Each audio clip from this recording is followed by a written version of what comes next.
Hello, and welcome to Release Your Wings.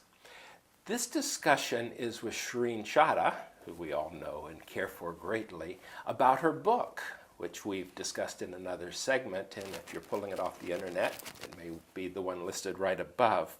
This is from the second part of the book, and if you've seen the other discussion, or if you've read the book, you know that true Hollywood blockbuster, The Making of Divine Heroes, is really about how we are playing out our role in this blockbuster movie, each of us, in our own, we're the stars.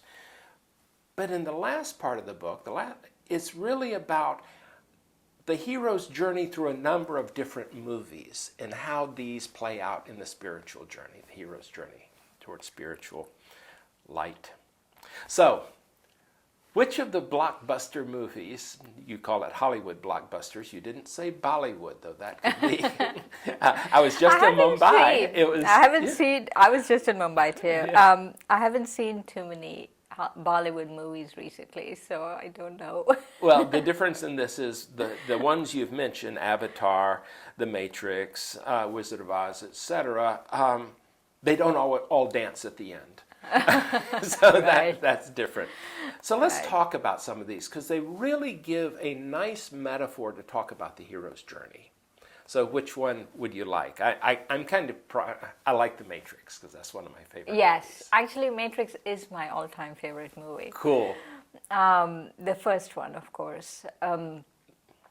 There are few things. The making of divine heroes, right? So what I do in the last section of the book is I take these movies and see how we can distill a science of happiness and a science of learning what a spiritual hero should be doing from these. And so in The Matrix, I like it because there are few things that we can learn from The Matrix. And the first one is know thyself. Especially when Neo goes to the Oracle. And Yes. above there It is says that. the know thyself, and it's really the whole allegory is from the oracle at Delphi. Exactly. And the movie itself is so tight, no? Like from get to finish, every nuance, everything has a meaning, everything has a deeper thing into it. But know thyself. Let's start with know Yes. thyself. Let's not talk about the movie right now. Know thyself. I feel that is so important, is to know thy original self, not just, oh, I don't like mangoes and I like strawberries, kind of knowing, or I don't like this kind of a person, or I don't like that person doing this to me. But it's know thy pure original self, not the trappings that come with body Exactly. consciousness. And so that is something every spiritual hero should be aiming for, it's to know thyself. And the other part of Matrix is Maya. I love that part, because that connection between the two is precisely that. So elaborate on how. So the Matrix is Maya. So Maya here, when I'm talking about Maya, what I'm saying is it's an illusion. And it's an illusion that actually many people say, oh, Maya is a good thing. But here, in the context I'm talking about, it's an illusion that takes away your happiness. So it's not just, Maya is something that there's a veil going on. And that veil is preventing your reality.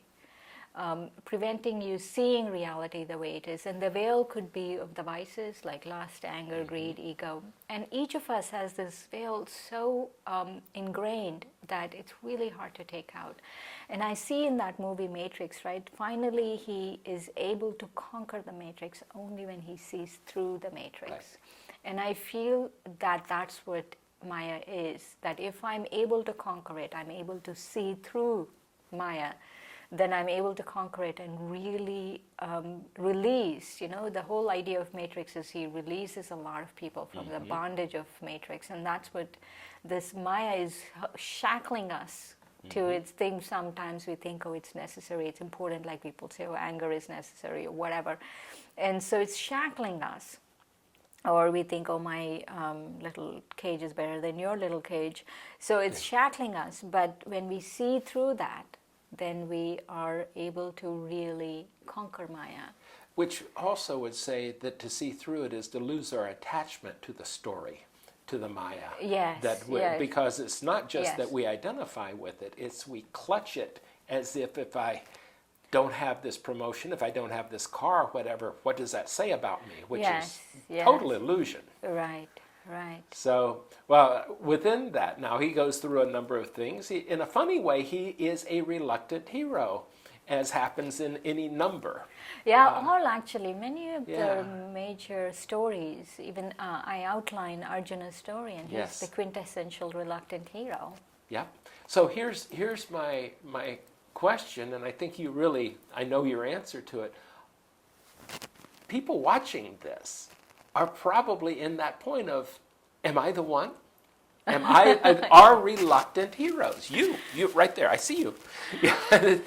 Reluctant heroes in that, no, it's just little me. It's me that wasn't popular in middle school. It's such an important part of Matrix. No, thank you for reminding me of it. Am I the one? And Neo actually is an anagram of one. You know, the question we have to ask ourselves is not just am I the one, but am I really willing to let go of body consciousness? Yes. And if I want something higher, what am I willing to let go? Because what I have right now, I'm not going to get anything higher. Right. And so that could be decided, and maybe because I'm not willing to let go, then I say, oh, maybe I'm not the one. So that is it. The attachment keeps us. It reminds me of that poster from probably the 60s. It shows the butterfly coming out of the chrysalis, and it says, you can fly, but that cocoon's got to go. Being attached to the comfort of the cocoon, of the Maya, carrying it back to the metaphor of my position, what I do, how I go to work, etc. That can be a very comfortable trap, a gilded cage, or not so gilded cage for many people. Yeah. The harder thing, it seems to me, is to give up what is fairly comfortable versus to try to leave what is very uncomfortable. Yeah. And I feel we are all the one.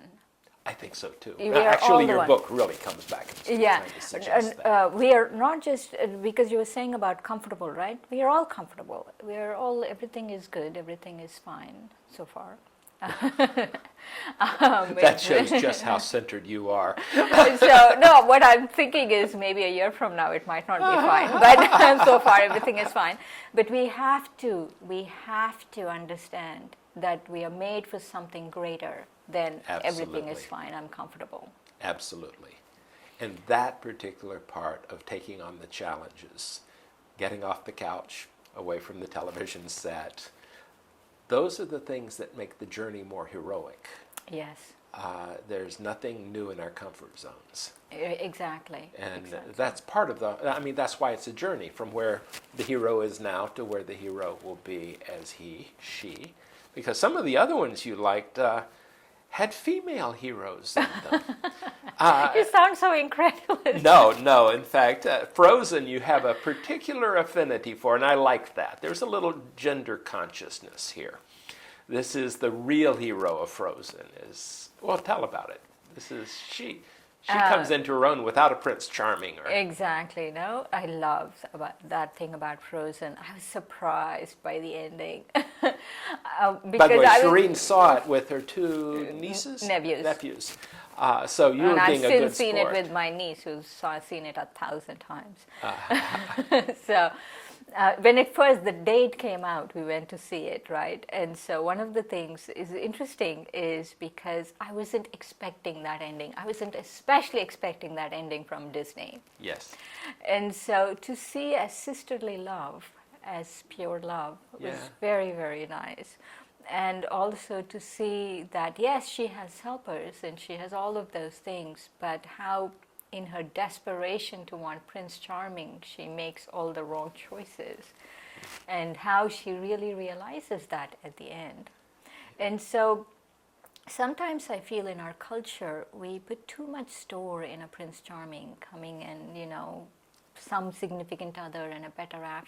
I'm not saying it doesn't exist, you have it, and it's wonderful that people should have it, but it's not something we should depend on. Right.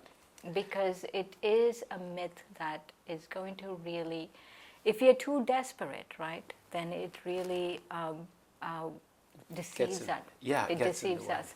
And so that's the thing I liked about Frozen. And there are many other things I mentioned about Frozen. But one of the things I wanted to say was the Odyssey, in the Odyssey.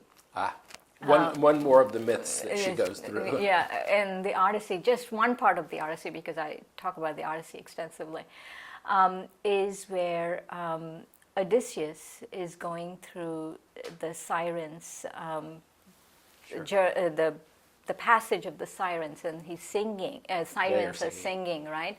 And so Circe, who is his captor at one point and then becomes his mentor, says she knows him very well, and he says, you need to tie yourself to the mast before you go through that, because you will not resist the songs. And so when I was reading this, I was thinking, this is the mast of a discipline, because there's so many temptations on our journey, on the soul going from darkness to light. There's so many temptations for the soul to go back to the darkness. The only way we really can know that we are making even a setback becomes a means of progress is if we don't give up that discipline of a spiritual path. Right. And so if I'm meditating every morning and I'm stop meditating, and so that is the mast, is to tie ourselves to the mast of a discipline. So here's one of the great paradoxes, I think, of life, is there is so much freedom in the disciplines we practice that seem to keep us shackled to something. But it's really like exercise gives you more energy later on in the day, but you may be tired. Oh, I don't feel like doing this. Meditation, for certain. It is, isn't it? But Yeah. really, freedom is actually a discipline. Discipline is freedom, because it gives you real freedom.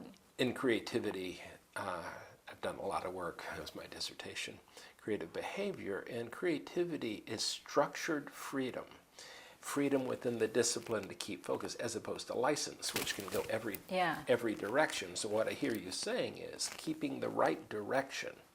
I heard a Baptist minister one time say that it's not where you're standing, it's which way your feet are pointed.